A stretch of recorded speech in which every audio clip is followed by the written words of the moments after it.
We are going to go ahead and start tonight's session. Again, I want to reintroduce myself. My name is Chris Summer. I'm the Managing Director of our company, Hope for Homers Consulting, and I appreciate any of the attendees on tonight for attending our live chat session tonight. We appreciate your support. We hope that you find this information in tonight's session informative and useful for you. That's our main goal point and why we do these services for people. But let me go in and start. Let me give you a little ground rule for how tonight's session is going to go. It's going to be approximately from this point forward, half hour. I'm going to do 5 minutes of an introduce for myself, what we do, and I'm going to introduce the guest for tonight's session, John Baker, and he's going to go over his subject matter for 15 minutes, and then we're going to have a 10-minute at the end of the session, so approximately at 6:55, we'll be opening up a 10-minute session for questions and answers. So I would ask anyone who has any questions throughout the live chat session to please hold until the end. You can text me your emails, which you should be able to see on your screen. If you're an attendee of online, by phone it's going to have to be verbal. But please hold all your questions until the end. You can email me, text me, or do it verbally. At 6:55, we'll open up for questions. We'll answer the questions as they come in order, but we respect your guys' time. We'll get you in and out of here in a half an hour. So, with that being said, let me go in and start the presentation. First of all, excuse me, I do have a cold this evening, and I promise try not to cough or anything, but I'm doing my best here. Either way, tonight's session, the main gist of tonight's session is to discuss the Florida statutes, which changed in July 1st of last year. I won't discuss, which addresses the homeowner association's ability to collect dues from tenants. John is our subject matter expert. I will introduce him later, but that is the subject matter of tonight's session. First of all, what is our company? Again, is Hope for Homers Consulting. Things that are important for you that you should know. We are an attorney-backed consulting firm with the expertise on how to best resolve distressed or foreclosure property cases for our clients. I'll tell you, we do handle all aspects of the settlement process. Important to note, minus legal advice from beginning to resolution and obviously thereafter. Our goal is to help our clients get out of their problems and help them reestablish their lives. Most of our cases turn out to be how to help them, in some cases, shed their debt. We help clients stay in their homes if possible, but if that's not possible, we help them get out of their homes without being financially devastated. So again, for those people who can stay in their homes, we want to try to help to accommodate that as best possible. If that is not possible, how do you get out of that without being financially devastated is just as a critical question in today's marketplace. Excuse me. The only thing I really would say from our clients that I ask from them is a prompt response to our request, for example, on paperwork and other such issues.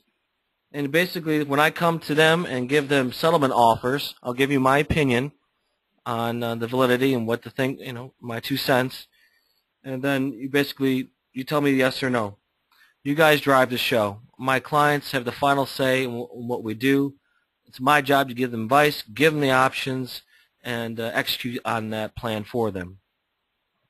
So in essence, there's basically no more sending in docs, negotiating with your lender on your own, trying to navigate the very complicated waters of settlement process with your lenders. And for anyone, I would guess, in tonight's session who's listening to this, and again, this session will also be recorded on our website and within a week to review at your leisure and future reference.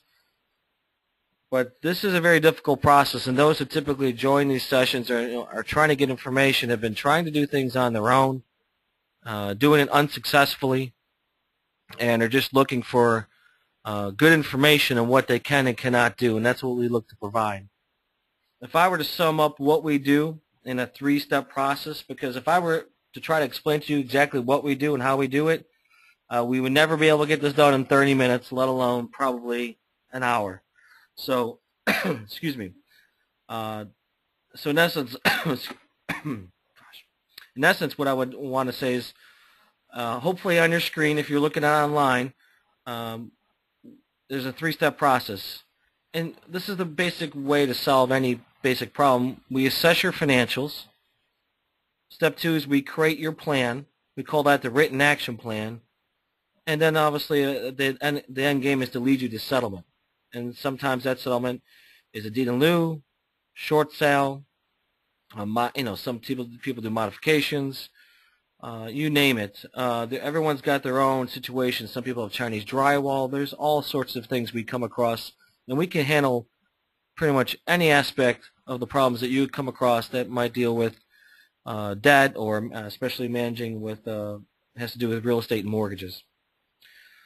I would say this written action plan that we put together for people is personalized to your specific needs and resources. Capital, meaning what can you do, what can you not do, and we try to do the best with that. And sometimes in cases with multiple properties, each strategy we come up will be different for each property. So just because it's Mr. Smith and he has 5 properties, Mr. Smith, we might have a different opinion on what to do in each of the properties. Sometimes it'd be to keep, sometimes it might be the short sale, you name it. We try not to come at this with an agenda. And I'm about to finish up here. We believe we take the stress and hassle and confusion out of the process and let our clients go back to leading a normal life. And we feel very good about that, because peace of mind and sanity and stress, you got enough in your life. So let the experts go ahead and take care of that over here at Hope for Homers Consulting. That being said, I am done with my little portion of that. I'm excited. I'm very excited about tonight's guest, John Baker. He is, and I will bring this up on your screen for you to see. Excuse me. John Baker is the president of a very fine property management company called Discount Management Incorporated. His contact information is on your screen in front of you, but if you are on the phone, I will tell it to you verbally. His cell phone number is area code 813-309-9988.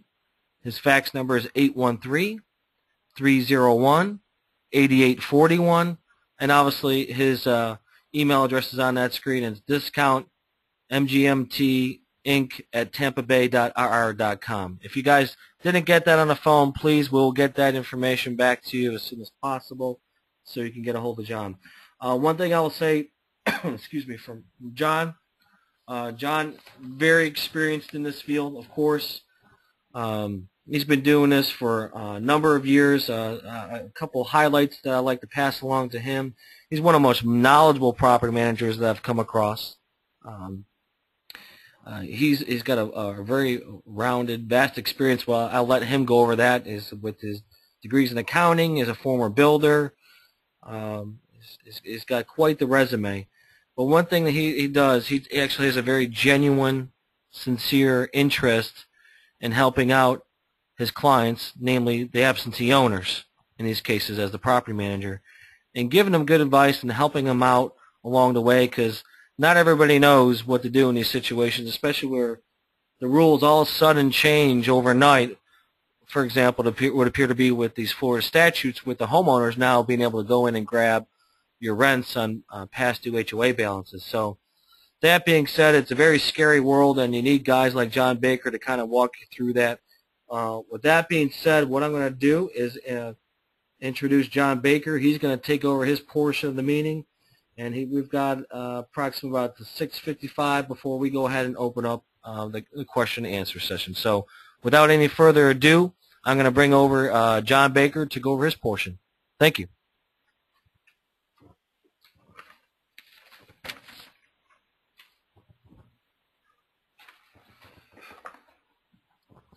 Good evening.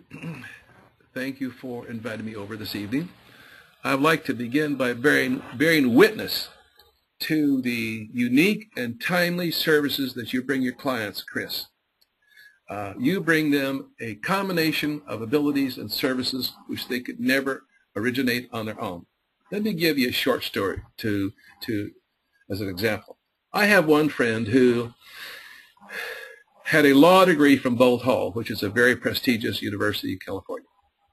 He got into trouble with 5 pieces of property. I said, well, we'll just call him Bill. I said, Bill, you really should seek professional assistance, somebody like Chris Summers, to help resolve your relationship with these lenders. He says, oh no, I'll do this myself. Well, for 2 years he hit his head against the wall, tried to talk to lenders who knew that they didn't have to talk to him. Finally, the stress killed him. He died of a stroke.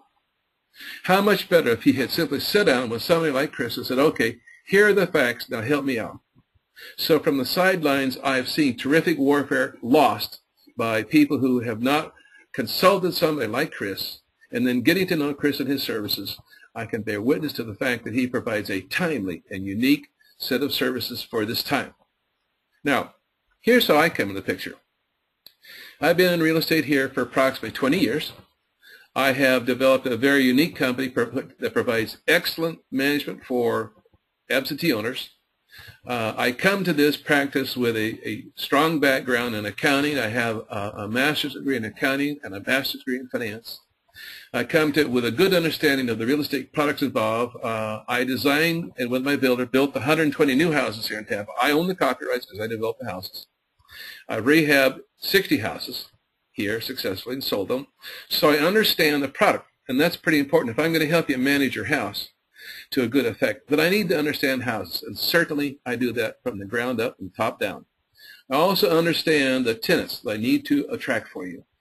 And I have been underwriting tenants and evaluating tenants and examining tenants for 30 years. And with an eye in mind of helping everybody involved, I'm going to bring you the facts about a tenant. And a tenant could have gone through himself difficult times, could have gone through bankruptcy, and then redeemed himself. For example, I just examined the tenant and presented him with a positive recommendation who had 18 collections, all closed, all paid, and had struggled through a terrible time of financial distress.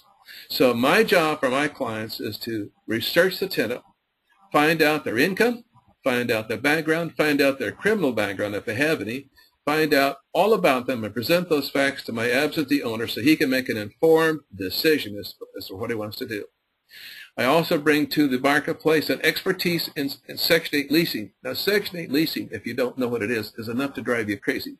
That's essentially leasing houses with the government assistance, and the government is not simple. If you're an astute scholar, you'll probably do all right if you keep your mind on it every single day. But it's like a military discipline. You have to really be at it. You have to be informed. You have to be quick as a minute, which I am. So it will not surprise you that I have a number of clients who are attorneys, who are builders, who are real estate brokers. And they say, John, you do it better than I do. Okay, so that's fine. Now, what else might be relevant? Well, I'm here. I'm available. You can call me. I'm on call almost 7 days a week. I take a personal interest in who you are, and what your needs are. So that wouldn't surprise you. Actually, I started out to be a psychologist. I took the time during a 4-year degree in psychology because I care about people and I care about my clients. All my clients really are my friends and vice versa. So I don't know what else I need to share with you, but do you have any questions of me, Chris? No, we just need to get into this portion of that. We need to get into the Florida statute. So what we're going to do is, John, is have you go over the next portion on the Florida statutes that took effect July 1st, and we'll explain a little about what they are and how they apply to people. Well, let me give you a short version of that. Now the homeowners associations have the legal power to seize your rent. Oh, my goodness. If you are delinquent on your homeowners associations, they don't have to ask you. They could tell you and they could seize it. So how much better to, from a distance, make peace with them, talk to them, hire a professional to represent you because you might get emotionally involved and blow the whole deal. Have a professional talk to them and negotiate a relationship with them so that you can keep much of the rent or maybe most of the rent and give them a little peace. If you could give them some assurance that they're eventually going to get paid, then they're more likely to cooperate with you. If you don't talk to them and if you don't negotiate with them, they'll take the whole thing and leave you out in the cold. That's the short version of the whole thing. And that's the law. Now, John, one thing I want to do on this one is kind of go over the form that we have here, which you guys probably can see on your screen. And one thing that to point out on these the Florida statutes, which are really not important, this affects all properties. Doesn't matter if it's a condo, townhome, single-family dwelling. This statute that was passed probably affects anybody who's past due on the rent. So basically, I have in front of you, if you're online, you can review this, look at this visually. This is a synopsis that I have, and I have it online. I'll put it on my website, too, for a free download for you guys. Probably within a week I'll have that. Basically, this is a step-by-step process as to how this process is actually written, how it's supposed to work procedurally, and what the HOA can and cannot do. But a few things that I would like to point out, because I'm not here to really read over this summary for you word for word. That would take too long.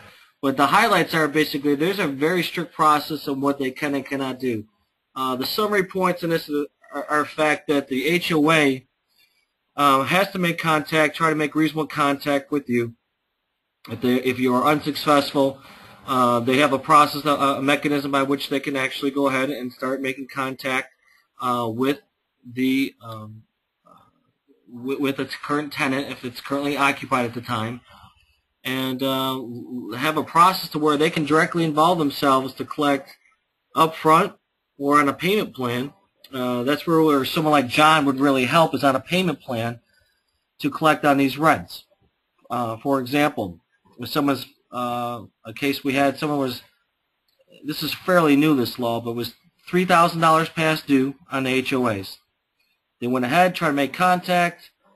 This particular absentee owner had multiple properties, was non-responsive to the communication. To be quite honest, the HOA made very limited attempt to try to contact them. And in that case, they went ahead and made first contact with the tenants, and they actually took basically full possession of all the income coming in. And basically, that particular property manager was John was not in that one. It was kind of a deal that we kind of came across with, and the property manager was very not involved, not aware of what the statute of the law was and what the rights were of the absentee owner and tenant. One thing I will say that John, one thing he does is he gets involved. As soon as he finds out someone's delinquent on this stuff, he promptly contacts the HOA, opens up a dialogue with them, tries to understand excuse me, what their concerns are, and come up to agreeable terms with them.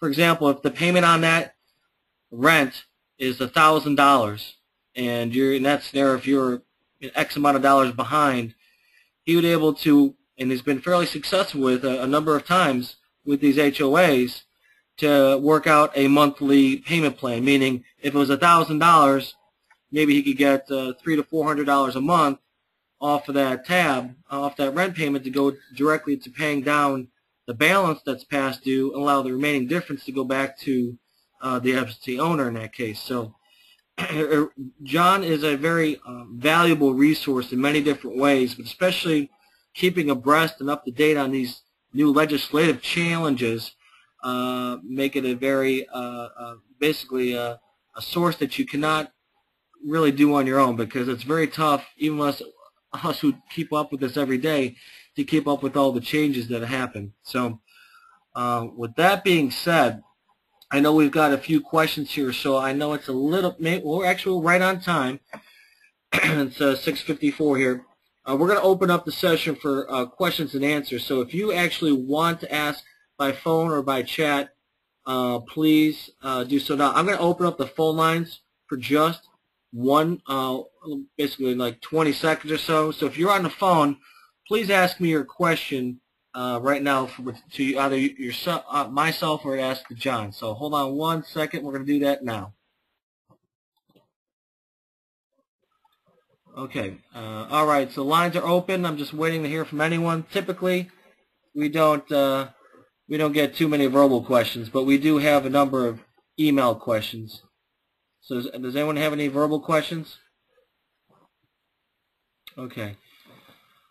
All right. If that's not the case, excuse me, I'm going to go ahead and mute you guys again, And what I'm going to do at this point in time is answer the questions that we have that have come into us. So the first question, excuse me, the first question on this is, and I think, John, I'm going to let you address this, and we kind of hit this already. It says, from your experience, will the HOAs be willing to work out payment plans on past due balances? I guess we did address this. Past due balances from the rents collected. We did address it, but I'll let John address it one more time. Yes, they are. What they want is they want a formalized communication. We're here. Let's talk. Here's the deal. So the worst thing in the world an absentee owner can do is fail to communicate with them. The best thing is to come at them with a plan and a proposal which they can accept and go ahead and keep a little money coming to them and more money coming to you. So the best defense is an offense here. And that's just like, and I'll just tie up on that, John. Just like anything else, you need to communicate with, like for my case, I need to communicate with the lenders, and John does that with the HOAs. Most of them are reasonable, most are, and they're not evil people. They want to work out resolve that situation just as much as we do in most cases. So we'll move on to the next question, okay? Question 2, John, you're a popular guy. Another one for you. How rigid is your screening process for tenants with so many foreclosures and distressed properties on the market? And I'm not sure which angle that's coming from, whether someone's interested in renting or interested in, I'll let you answer that, John. Well, probably a better word than rigid would be how thorough. Okay, and I'm very sensitive to both the absentee owner's need for a dependable revenue stream and perhaps the opportunity of a tenant to have a new start in life. They maybe have an option to purchase the property. So I do an in-depth analysis and research on the client, on the prospective tenant. I want to know his income objectively, not the words, give me the documents. I want his tax returns. I want his paycheck stubs. I want his criminal record, if any. I want to know what he's been involved with. I want his driving record. I want to know if he's a repeat offender or if he's able to manage his life. Of course, I want his credit. I want his accounts, his over-the accounts, closed accounts. I want to know everything about him, and I'm willing to take the time to do that. When I have that data on the table, then my absentee owner can make an informed decision, and actually I can make an informed decision to bring that proposed tenant to the absentee owner. And there's no substitute for those facts. Without the background, without the workup, without this factual basis, it's a waste of time. And John, we got a very bottom line question here, and I'll let you answer this first, and I'll answer it on my end, which is a good question. What are your costs for your property management services? A lease-up fee of $695, which is a one-time fee, and thereafter a fee of 7% of the rents collected. Real simple. Now, I will give you some feedback, John. What is this industry standard? Not if if you're embarrassed to answer it, I will, because I'd say you're below the industry standard on that. What do you typically? Well, the name of my company is Discount Management. I make a living on the basis of doing the volume and doing it efficiently. But the industry standard, the typical costs are far greater than what I charge my clients. The typical costs are the lease-up fee is 1 times the first month's rent. So if we were renting a house for $1,200. You'd be paying $1,200 for the lease-up fee, and then you'd be paying 10% thereafter. So I'm a good 30% below the market, and as a consequence, I have long-term clients who have been with me forever and who have many, many properties with me. I have one client who has, well, I can't say, but many, many properties because of this price structure. All right, John, I guess the next question here is something that I'll be able to answer. On this is if the HOA forecloses on me, what will happen to me if I lose the home in foreclosure? I've got one expression for you. It's called deficiency judgment. As I express to everybody that I come across who will listen to me on my website or face-to-face, always, I repeat, always pay your HOA. There's many reasons why. Most of the unscrupulous business I see out there is done in the area of HOA past due balances. So that being said, if you lose your home to foreclosure, to simplify it and shorten it, we have maybe 6 minutes left here. I will tell you that from the date that the lender writes off your deficiency, I mean you lose the home to the courthouse steps and they give it to someone else, from the date they write off your balance as a deficiency, in the state of Florida, that particular lender has, whoever owns that note, has up to 5 years to file a deficiency judgment against you. And if you don't know what a deficiency judgment is, please look it up. Go to my website. Many different, very informative in the definition on what that is.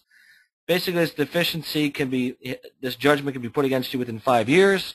Can be reassessed to you every 7 years or so, up to a maximum of 20 years, and they can charge interest on it and possibly garnish wages. So it's something you do not want to mess with. Most people are under a false impression if they lose their home to foreclosure that's it, and that is scary enough as it is. You would think that would be enough. I consider that step one. You lose your home to foreclosure, and if people are doing this, right, which we're seeing a little bit now already, in 3 to 5 years, they're going to come back after you reestablish your life, you moved on, you got your life back going again, and then they'll come back and harass you for whatever that difference was. Collection calls, letters, you name it. Threatening of garnishing wages, especially if you're W-2. So the only way to really get out of that is either, one, settle with them, which means cash out of pocket, large sums typically, or filing bankruptcy. So we don't want people to get that route. We have, I'm proud to say it, with H4H Consulting, we have never lost a home of any of our clients through foreclosure. We've always found a way to get settlement on the properties, and I'm very proud of that.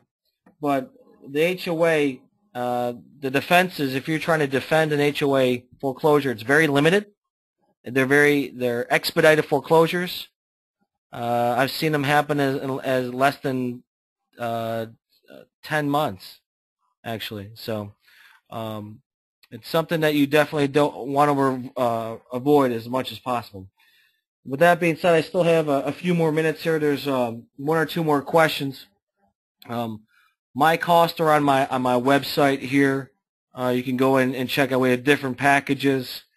I'm not sure if you're on the phone or not. If you're on the phone, you're going to have to believe me. You go to my checkout screen, and there's a list of all the standard packages we offer and the pricing below. I won't read it off. You guys can read it on your own. And we also offer standalone products individually, which we click on here, and you have the individual products in and of itself.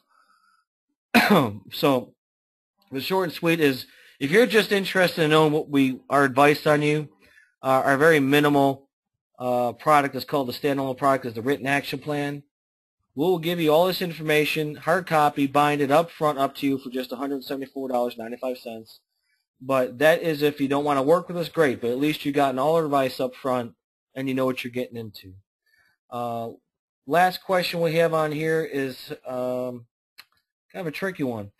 If I'm interpreting this right, it says, if I'm collecting rents while behind on my HOA payments and I evict my tenant, what can HOA do? Well, to me it seems fairly obvious.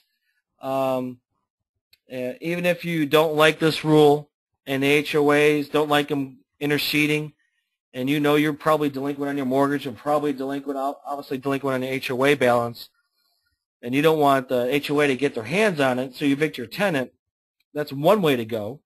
I wouldn't recommend that. But the HOA, most likely, if they got their act together, is just going to go ahead and pursue foreclosure on you. And that's something you just do not want to get involved with. And any of the attorneys that handle, for example, like Bush or Ross locally, they're very difficult to deal with on these things. And they will jack up your costs dramatically by putting their attorney's fees on that, and they won't settle. So either that, I want to thank everybody for their time. We are in our last minute here. You have our contact info on the screen. We actually just changed addresses. We are now on 4006 South McDill. Again, that's 4006 South McDill. Our phone numbers are still the same. but I just wanted 1-800 is still the same, but we just moved to different accommodations. So I want to thank you for your time. This will be on our website within hopefully a week. If you want to re-review it on your own leisure, or if you want a copy of the Florida statutes, just email me, text me, whatever it is, and I'll get that right over to you. If you want to get a hold of John, you have his contact info from earlier. And again, his number is 813-309-9988. So thank you very much for your time. Please tell your family and friends about us. Check out our website. Get informed. And there's no reason why.